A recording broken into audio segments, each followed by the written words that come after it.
What's up, everyone? Welcome to Rev Scott's Honest Reviews. So today we are doing an unboxing of a mug that I got for fun. I thought it was just something pretty cool. I got it for my wife. So we'll be friends until we're old and senile. Then we will be new best friends.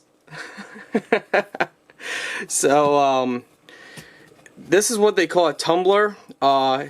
If I'm correct, if you put anything that's cold in here, it will stay cold for, I believe, 4 hours, and if it's hot, it will stay warm for 3 hours. So, nice little lid here.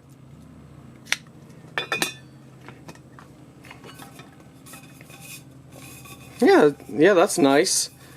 If you guys are interested, there will be a link in my video description, but yeah, I think my wife will find it hilarious. Overall, nice. It's got room for a straw as well.